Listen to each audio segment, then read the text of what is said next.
gracias a la tecnología podemos decir que a nivel mundial ya tienen algo de conocimiento de nuestras costumbres y tradiciones, nuestras vestimentas.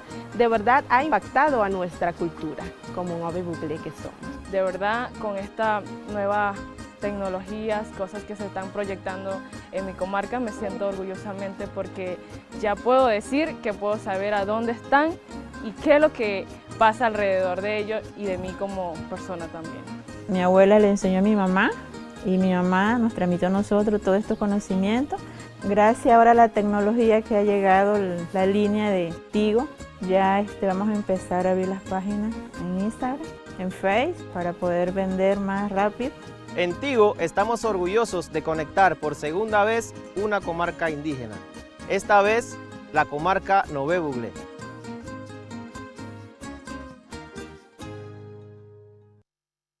Hello, everyone, and welcome to our first quarter 2022 results conference call. Before we begin, please take a moment to review the safe harbor disclosure on slide 2 of the presentation, which is available on our website along with the earnings release. During the presentation, we will be referencing non-IFRS measures, and we define these on slide 3, and we provide reconciliation tables to the nearest IFRS metric in the earnings release and on our website. Finally, I would like to point out that the KPIs and income statement data in today's presentation exclude Honduras because the country is not in our IFRS perimeter, and we now include Guatemala, which we fully consolidate since acquiring 100% last November. And in addition, after closing the sale of our Africa business earlier this month of April, we have moved it to discontinued operations and have represented the historicals to remove Africa. I'll now turn the call over to our CEO, Mauricio Ramos, for his prepared remarks. Thank you, Michelle. Good morning and good afternoon, everyone. Thank you for joining us today to discuss our first quarter results. We started the year on a very, very strong note. Our operating and financial results are ahead of our plans. We also continue to make meaningful progress on our purpose-driven commitment to build digital highways that connect people, develop communities, and improve lives in the countries where we operate. The short video that you just showed is a strong testimony to that. A few weeks ago, we flipped the switch to connect the Cunanabe communities in Panama, which had never had access to mobile data before. And I was also in Honduras a couple of weeks ago to review progress on the build of new sites that would bring data connectivity for the first time ever to over 100,000 individuals. All of this also makes our brand even closer to the communities we operate in.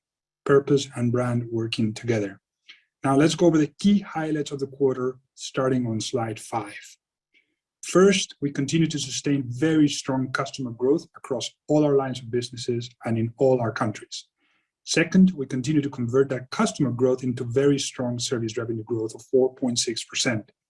Third, we're now fully and finally out of Africa. We are now a geographically and strategically focused provider of broadband services in Latin America exclusively. And fourth, we continue to make progress on our ESG initiatives. It's a really strong start to the year. So let's begin with our customer intake on slide 6. In short, our customer base continued to grow at a rapid pace. On the left, you can see our postpaid mobile business. We added 320,000 postpaid subscribers in the quarter. This is our third consecutive quarter with more than 300,000 net adds. As a result, our postpaid customer base is up 27% year on year and is now approaching 6 million subscribers.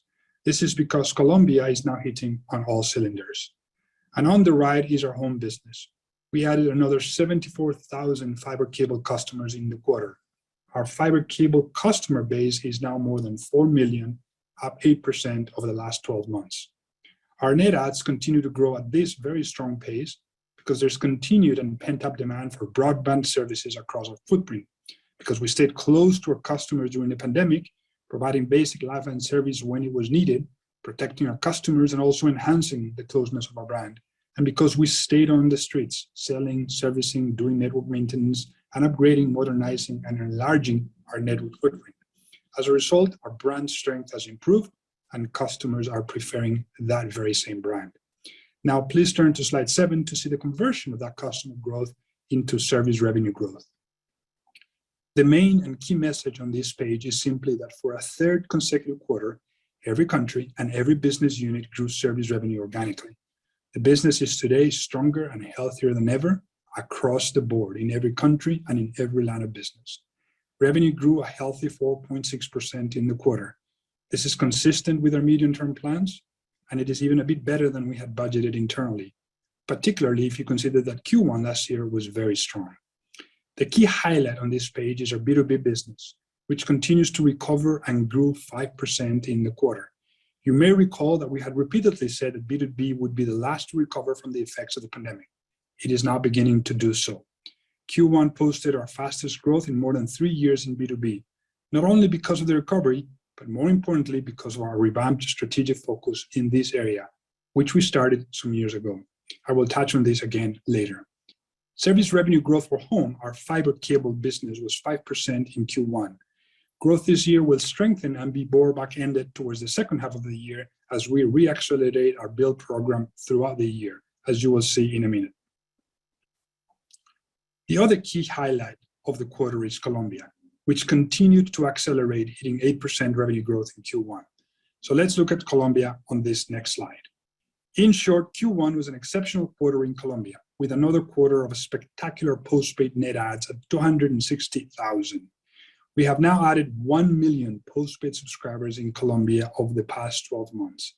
This is 50% growth in the postpaid base in a year, driving mobile revenue growth in Colombia to 17% year on year.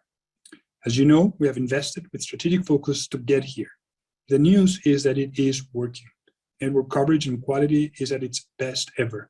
We're adding subscribers, customer satisfaction is high, we're gaining share, and revenue is increasing with margins now beginning to expand. And please note that Q1 is our toughest comp for 2022. Comps actually get easier in Q2 and Q3, given that the competitive dynamics changed in Colombia exactly 1 year ago. And also because the largest part of the investments to deploy the network, increase the commercial distribution network, and enhance our service platforms are largely behind us now. Said differently, we are where we wanted to be, not only fending off the new competition, but harnessing the new market dynamic to grow our own business. Now, as you also know, the game is far from over.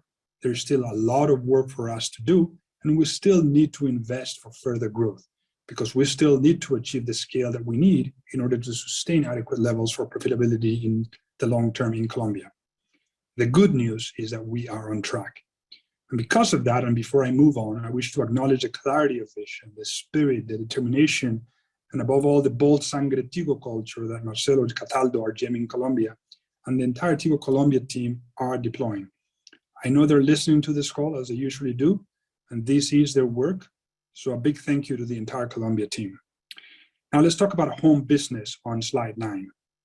In Q1, we added another outstanding 74,000 net customers. We are well on track to our target of more than 1 million net adds in the next 3 years. Indeed, we continue to build a strong residential fiber cable broadband business, what we call our home business, that is now $1.6 billion in revenue, has over 4 million residential subscribers, and passes about 12 million homes. During the pandemic, we focused on increasing network penetration, and the results today speak for themselves. Network penetration is now at 34%. This makes the business more profitable and further proves the business case. And there is still room for penetration rates to grow. Many of our more mature nodes have penetrations of well over 40%, and the new ones are reaching their penetration levels just as we expected.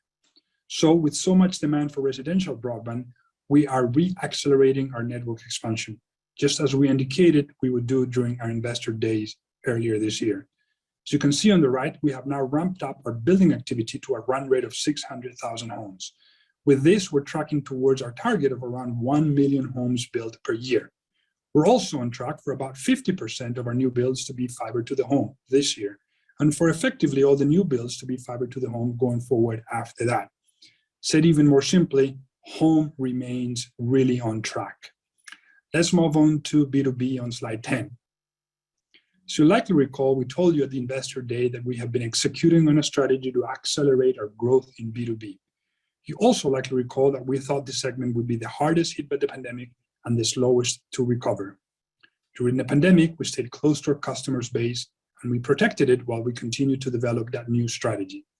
That strategy has a number of key elements: a more focused and clearly defined customer segmentation approach, a simplified and streamlined product set, which is anchored on high-speed connectivity and cloud and digital services, and for which we have both invested internally to develop our own deep technical and marketing capabilities, and also developed important partnerships with companies like Amazon and Microsoft to support our capabilities, complement the needs of our customers, and leverage the investments we have made in our own network infrastructure, including our B2B fiber and the 13 state-of-the-art Tier 3 data centers that we have built over the last few years.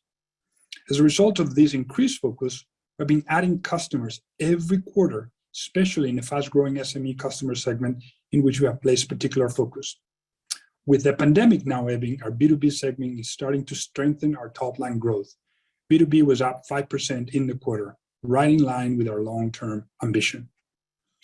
Let's turn our attention now to Tigo Money on slide 11. We're making some important strategic progress.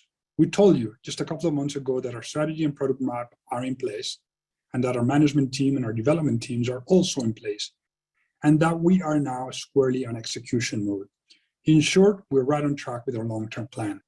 Our customer Tigo Money base is up 17% year on year. We are ramping up digital customer intake. We're rapidly increasing merchant acquisitions across the board. We have now relaunched Tigo Guatemala, which is an important market for us, and we have secured all the necessary regulatory approvals to launch in Panama, another important market, in the next few months. Given the potential we see, we're happy to continue to make the additional investments required to capture the long-term value of this opportunity, even if this means, as it does, short-term pressure on our OCF this year. What we need to do is explain to you that this is going on and why it makes so much sense for us to continue to make these investments. Now, please turn to slide 12 for a bit of a big picture update. At the end of the quarter, we closed the sale of Tanzania. Yes, with this transaction, we are now out of Africa, as planned and as promised. And with this, and with the full ownership and consolidation of Guatemala, we are now a clean and focused Latin American-only business with clear geographical and strategic direction. With the small exception of Honduras, we are now also a full consolidator of all of our businesses, which means you can see our true revenue growth, our high profitability, our growing operating cash flow, and even our positive earnings per share and strong all-in equity free cash flow. Plus, our earnings release is about 10 pages shorter, by the way, these days, which means it can be more easily understood.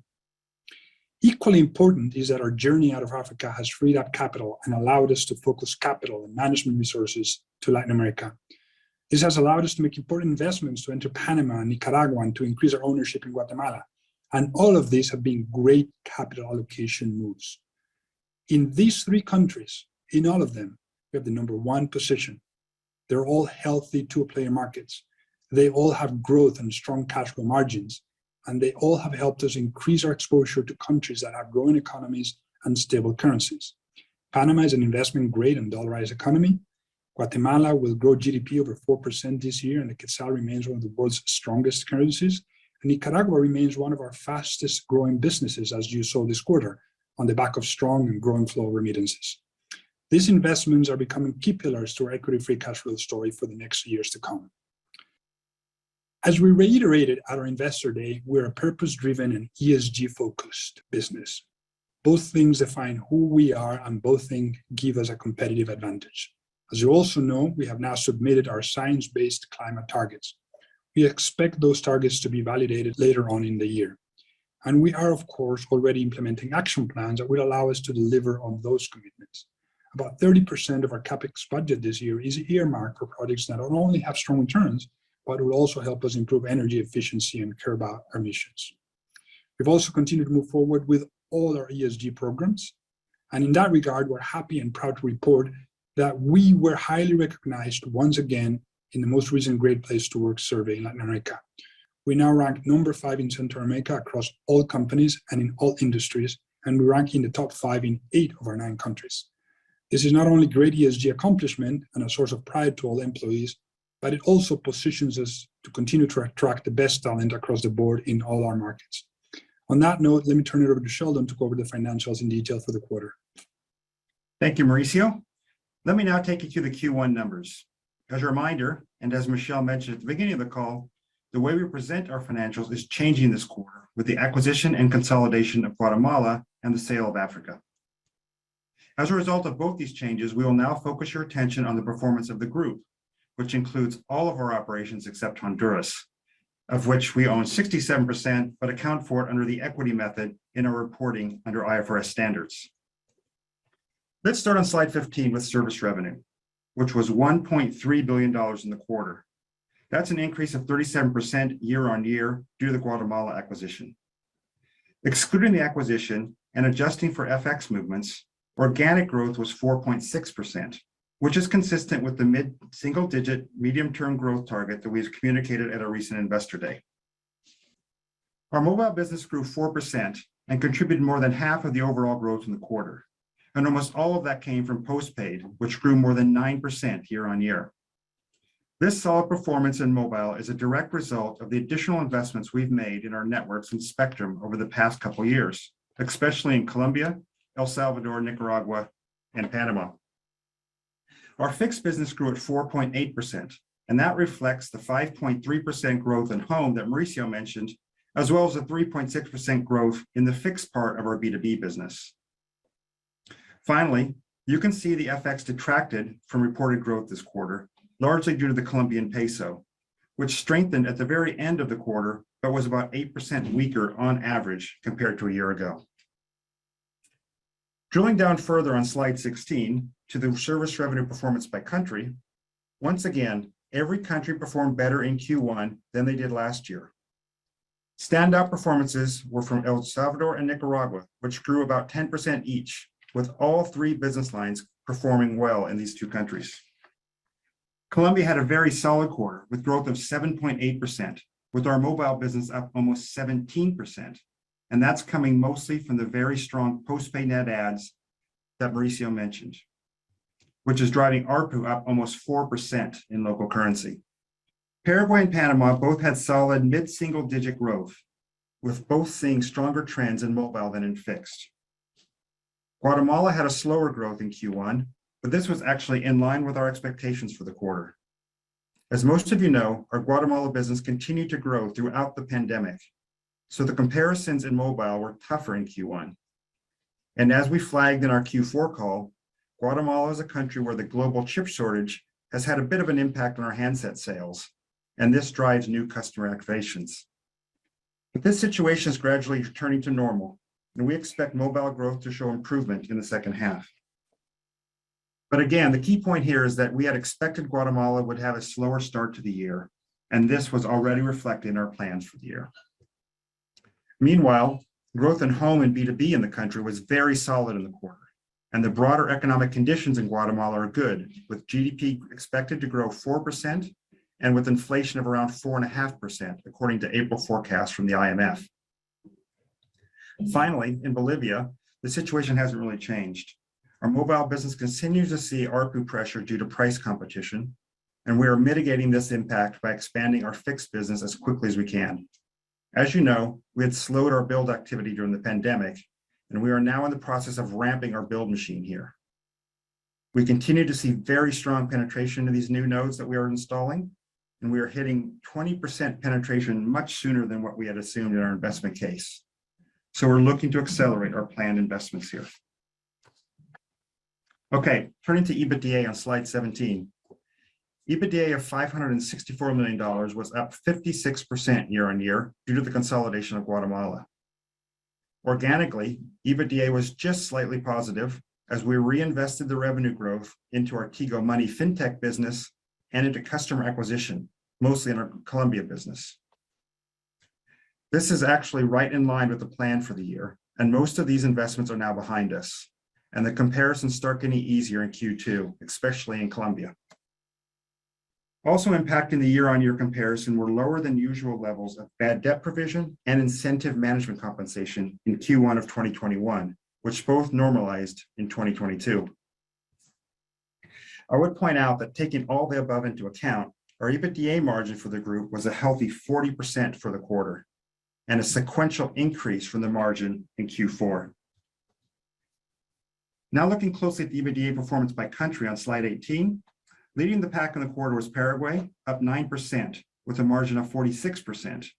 And this good performance is the result of operating leverage after 4 consecutive quarters of positive revenue growth, driven in large part by an improving pricing environment in our mobile business. El Salvador, Panama, and Nicaragua delivered solid mid-single-digit growth, as we have come to expect from these countries. And as I mentioned earlier, Colombia continues to be impacted mostly by increased sales and marketing expenses to support that accelerated customer growth over the past year. And we'll start to lap that increased marketing spend in Q2. EBITDA in Colombia was also impacted by the insourcing of a network services contract that was not renewed, and from the impact of a government-mandated 10% increase in minimum wages in January, as that country is seeing higher inflation than in most of our other markets. But despite these cost challenges, the EBITDA margin in Colombia grew on a sequential basis this quarter, reflecting our ability to find savings to offset such increased operating costs. Guatemala was up only slightly, basically in line with the service revenue growth, which I just discussed, while Bolivia and Honduras were down about 3%. And both markets are seeing heavy competition in mobile, which is impacting ARPU.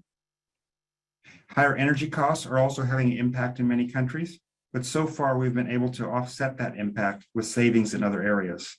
As a reminder, energy costs represent about 2% of sales across our markets. Moving to slide 19, you can see how our operating cash flow, that is EBITDA less capex, compared to the previous year.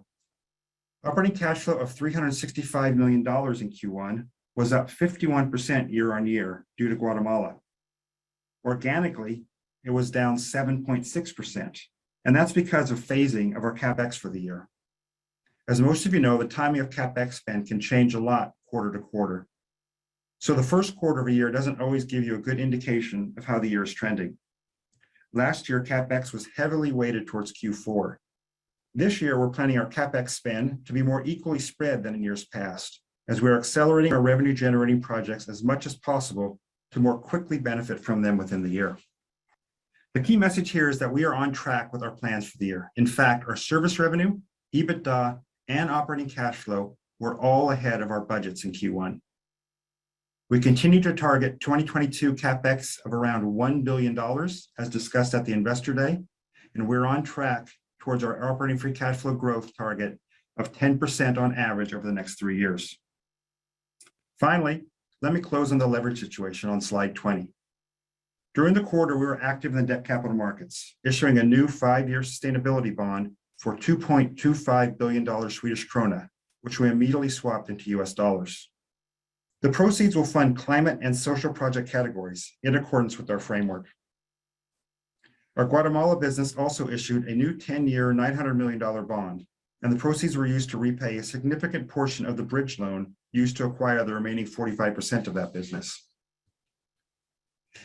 As of the end of the quarter, we had $450 million remaining on the bridge, but we used the proceeds of Africa to pay that down to $350 million as of today. As you can see on the slide, our equity free cash flow was negative $69 million in the quarter, which reflect usual seasonal patterns in our working capital and capex spend. Our net debt declined by $90 million during the quarter. That largely reflects the disposal of our Africa business, which was discontinued in the quarter. That sale took place on August 5th, after the end of Q1, so our net debt and leverage metrics at the end of March do not yet reflect the cash proceeds of about $100 million that we received from that sale. We also continue to move forward with our plans to complete a $750 million rights offering, and you should have seen that earlier today we announced the ex-rights date of May 12th. We plan to use proceeds to pay off the remaining $350 million of the bridge and for general corporate purposes, including repayment of debt, liabilities, and other obligations. Adjusting for both the African disposal proceeds received in April and for the rights offering, we ended with leverage of 3.09 times, or 2.96 times if we exclude the impact of leases. And we reiterate our target of leverage to be below 3 times by the end of the year. And with that, I'll turn the call back over to Mauricio to wrap up. Thank you, Sheldon. Before we take your questions, let me recap the key highlights for the quarter. First, we had another strong quarter in terms of customer growth, especially in postpaid and B2B. Second, we're ramping up our home fiber build, and we expect this will drive faster growth in home in the second half of the year. Third, service revenue growth of 4.6 in Q1 is right in line with the medium-term targets that we outlined at the Investor Day, and we're getting the customer growth we need to sustain this level of growth going forward. Fourth, we continue to win in Colombia, as you can see from our very strong postpaid mobile performance over the past year. And this is helping us to transform our overall business in that country. And fifth, and finally, we continue to make significant progress on all the commitments we made to you at the recent Investor Day. And in case you have already forgotten, let me remind you of that press release that we published with all the key commitments we have made, as you can see on slide 23. Here it is, once again, all in one page, 8 commitments that will generate and unlock significant shareholder value. If you haven't done so already, take a digital photo or print the press release and bring it to our meetings. This is what the plan is. Hold us accountable to deliver it. The message today, the key message today, is that we are squarely on track to deliver on all of these key initiatives. It's a great start of the year. It's a great start towards these initiatives. We're now ready for your questions.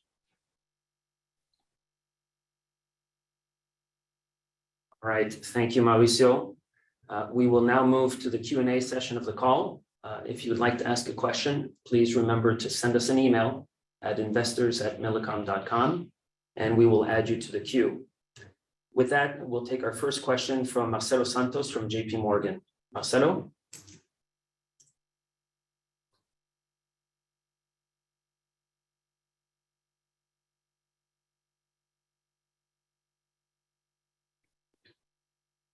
Hi, good morning. Okay, I can see you now. Sorry, I hope you can hear me. Yes. First question I wanted to ask was about the competitive environment in Colombia, but not on the mobile side, but on the fixed side. Yesterday, we heard América Móvil make a comment that the broadband environment had deteriorated, so I wanted to hear your views on that. And the second is also the competitive environment in Paraguay. There was a sale of one of your mobile competitors, and also wanted to understand how it's in the fixed side against Telecom Argentina. Thank you. All right, so let's start with Paraguay, because I think Paraguay is a country where for quite a bit of time, you heard us say that we had all the goodies and all the toys to really perform there. The spectrum that we bought earlier on, the network build out that we did, the soccer and content part of it, and a state-of-the-art position both in fixed and mobile. And some years ago, maybe 3, we put in a new team in place, put in a very, very strong customer-driven strategy. We reworked our product, and what you see today is that we're growing quite well in Paraguay. We've continued to secure the soccer rights. We've continued to build and penetrate networks in Paraguay on the fixed side, and mobile has started to come back. And as a result of all of that, you see Paraguay now, for at least a couple of quarters, back to growth. So Paraguay is a market where I think we got it right, Marcelo, quite honestly, after a little bit, and it is one of our high performers today. With the benefit addition, or the additional benefit, that it is one of our really good cash flow performers. It's got high margins, phenomenal market position today, better product mix and better competitive pricing. And we're certainly not only withstanding, but thriving in Paraguay. Now, a little bit of context going forward. As you know, Paraguay is where our Tigo Money product is the most advanced, where we've tried it the most. So Paraguay will become a testing pool for us to see what else we can do with Tigo Money. And we would only do that if we felt that we got everything else in place, as we feel we do. So now we're asking the Paraguay team to focus on Tigo Money as well to see where we can move forward. Colombia, as you can see, and again, I got to go back a few years, right? Because this is not a quarter story. This is a continuous story, right? Just a year ago on this call, we were all scrambling to figure out whether, Tigo was a challenger or Tigo was a defender. And we quite frankly told you, this is it for us. We're a challenger in this market. Finally, we have an opportunity. We got the spectrum, we got the network, we got the teams to deploy. We're going to invest for this. And you see that on mobile, it is working. It really is working. We're gaining all the subscribers. We're not only fending off the competition, as I said on the call, but actually growing in this very marketplace. Fixed in Colombia, big picture, right, on what's going on in Colombia. We have the second largest fiber cable network in Colombia. Increasing penetrations, as you saw. We're building in Colombia in areas where we think there's greenfield great opportunities in Colombia.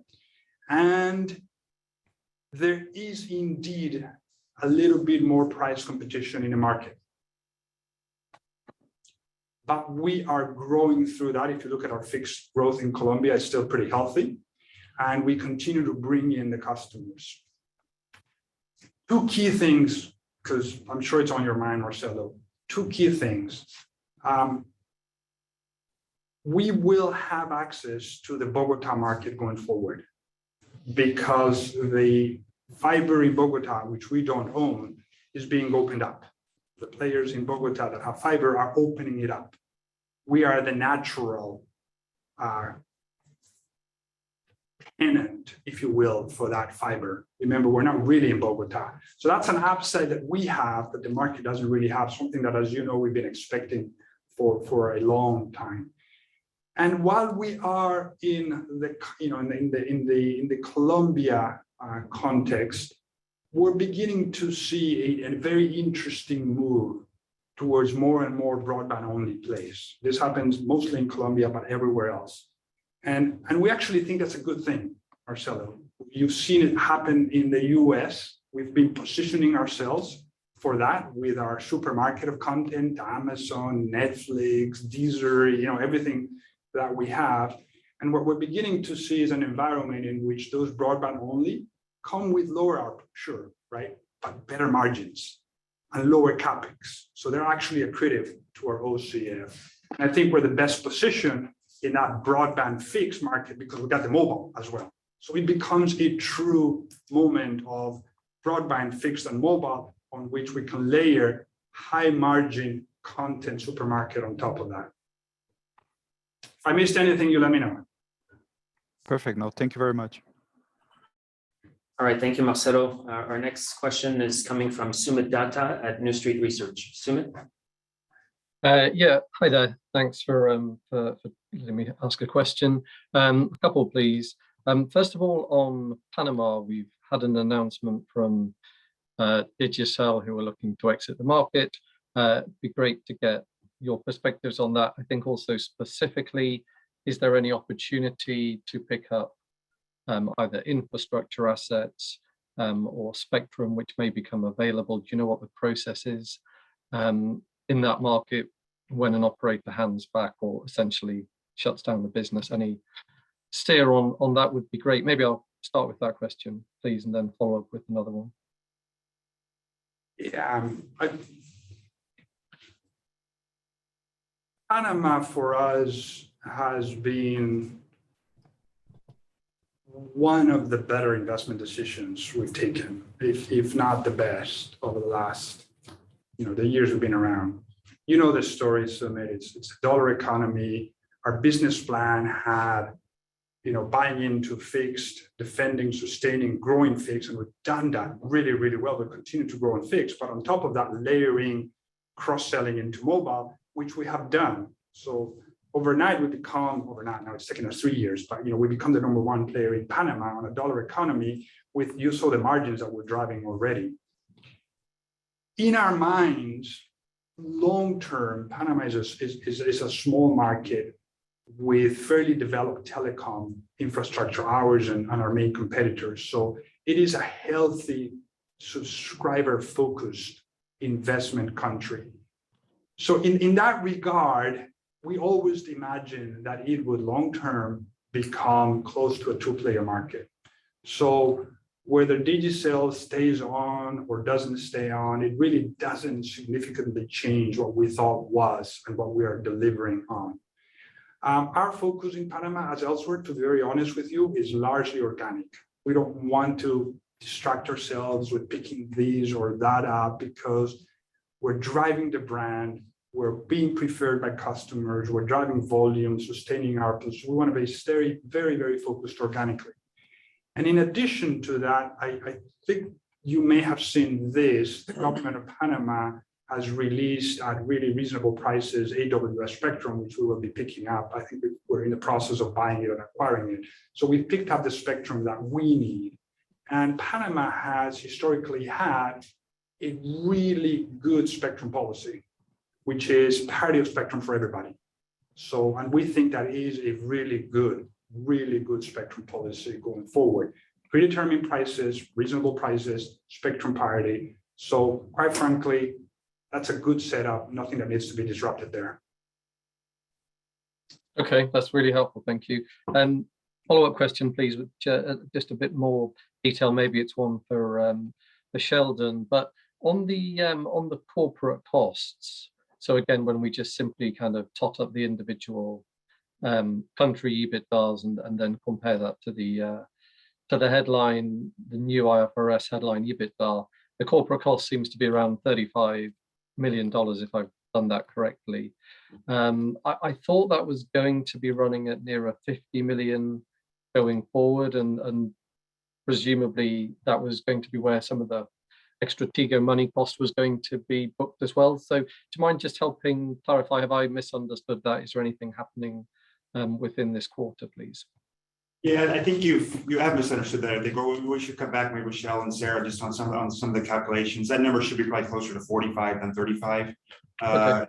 You do the math right, and we would have the, we did have the Tigo Money investment, consistent to what we talked about with you at Q4. So there was, just a roundabout, just under $10 million of investment in Tigo Money, in the quarter, consistent kind of with what we're expecting for the full year, about $40 million over the year, kind of spread out on that basis. So. Okay, that's great. Thanks, Sheldon. All right, thanks, Sumit. So we'll take our next question now from Vitor Tomita at Goldman Sachs. And as a reminder, if you have any questions, please send us an email at investors@millicom.com. Vitor, the floor is yours. Hello, good morning, everyone, and thanks for taking our questions. So 2 questions from our side. The first one, you touched on it briefly during the call, but could you give us some more color on the current general environment and the heavier competition in Bolivia and Honduras? And the second question from our side would be, as you improve cash flow and as you take strategic measures to raise additional cash, like the tower carve-out, potential Tigo Money carve-out, rights offering, do you see any room in the medium term for further acquisitions of remaining stakes in businesses or for entering new markets? Thank you. All right. Thank you, Victor. Lots in there. Bolivia first is a market that, with the exit of Trilogy, or the sale of Trilogy into what's effectively an unknown new player there, seems to be going increasingly towards a 2-player market, which I think is a good development. So over the quarter, you have had Panama and Bolivia consolidate further into 2-player markets. And I think that's generally a rational, good for the local economy's trend, because 2 stronger players can invest more and it can do so in a more sustainable manner. In Bolivia, as you know, the competitor is state-owned, and their policy of competition seems to be one in which volume and low pricing is the strategic outcome. As a result of that, and this is a matter of public knowledge, the finances of the state-owned company continue to be pressured.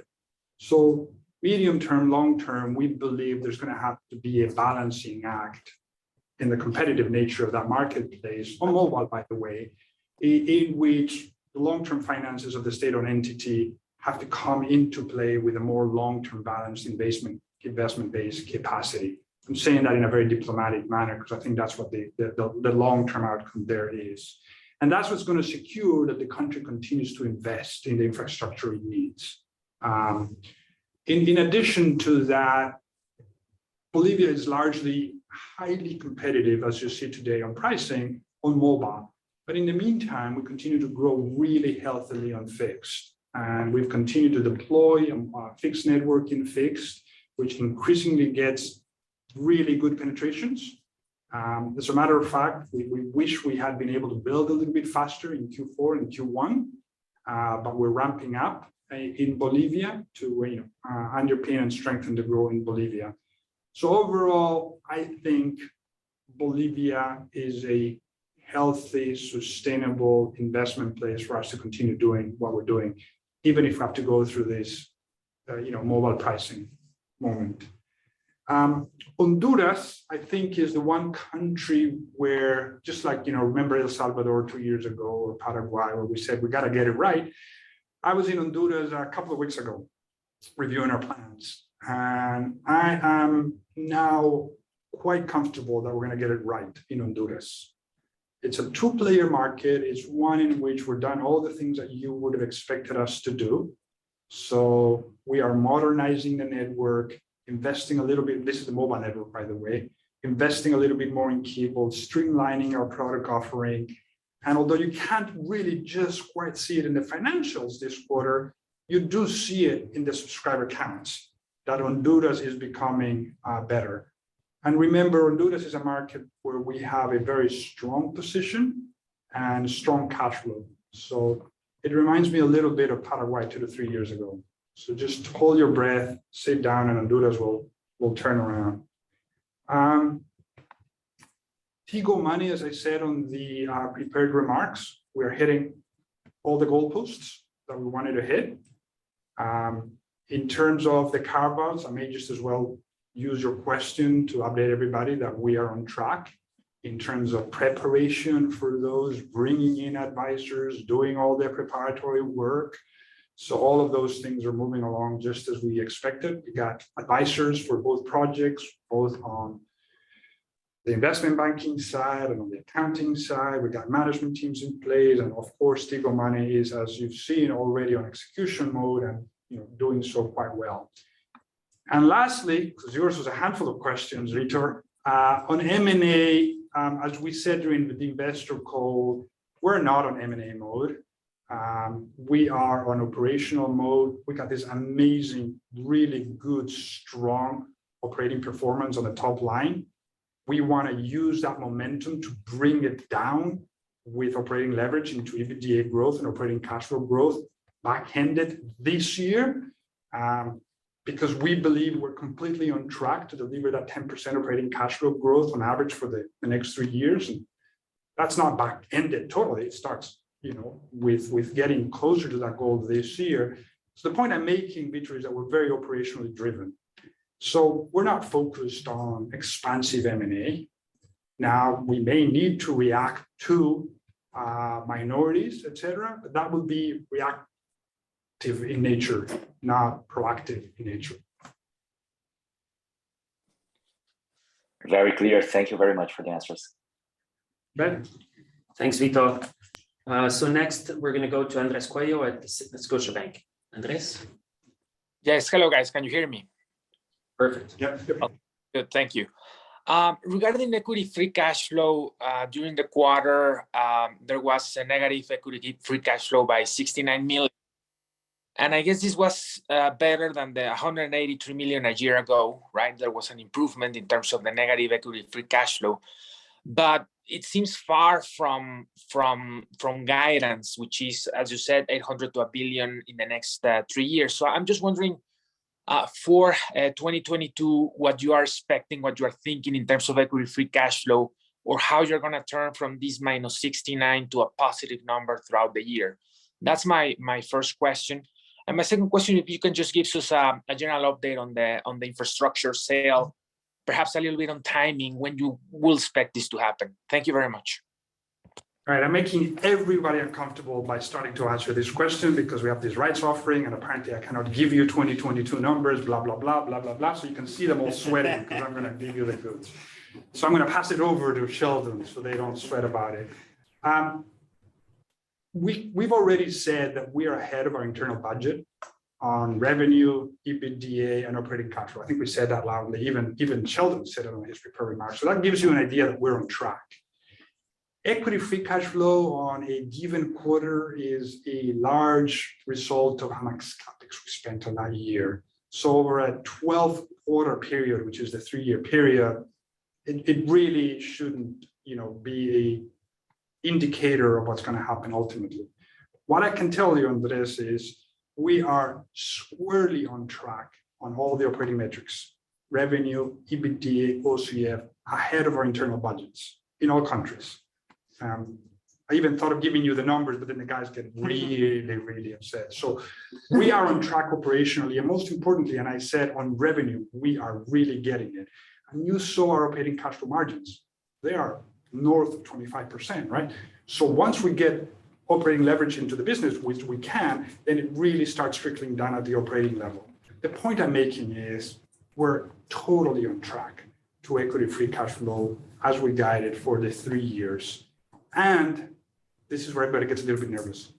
It is not all back-ended. That's as far as I can say. It's not like we're going to wait for year 3 to just show up with $1 billion of equity free cash flow.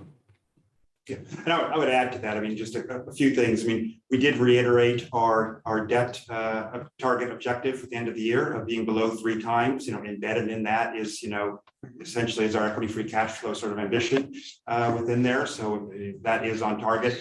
I wouldn't take away too much of what you're seeing in Q1 as being sort of indicative of sort of our path to getting to that $800 to $1 billion over the 3 years.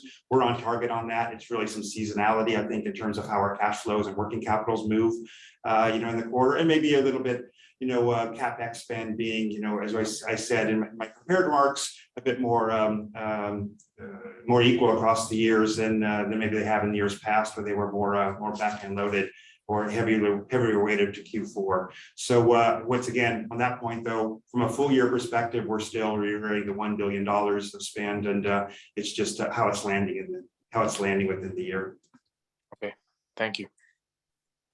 Right, thanks, Andres. So Mauricio, Sheldon, we have no other questions in the queue. So Mauricio, I'll turn it back to you for closing remarks. It must be that we become a very simple company then, and people can just really read our results and get it. So some key messages, and I think everybody's gotten them by now. We are ahead of our plans operationally, and we're on track to everything we committed to deliver earlier on this year. That's a key message. We're just on track and a little bit ahead. But we're also in a really good operational shape. I hesitate not to say that we're in the best operational shape we've been for a long time. Revenue is growing. Every country is performing, every line of business is performing. We see momentum in the business. And with the way we've reshuffled the portfolio, we now have the ability, because of our high operating cash flow margins, to really deliver on that equity free cash flow target for the 3 years that we've set out. So we're excited, really excited about the shape of the business today. We've reshuffled the portfolio, moved it to countries where we think we can have top line growth, great operating cash flow growth, and deliver, because of our leverage, those operating cash flow targets of 10% on average on a yearly basis, and $800 to $1 billion of equity free cash flow. And at the same time, we're making progress on the carve-outs that also unlock shareholder value outside of the core business. Tigo Money and the infrastructure, and those for which we've said basically a 12 to 24 timeframe, they're on track. We're doing all the work. So just as I said earlier, we keep that one pager with what our strategic plan is in the pocket. We review it weekly, and we're simply just ahead of track for those. Thank you. Thank you.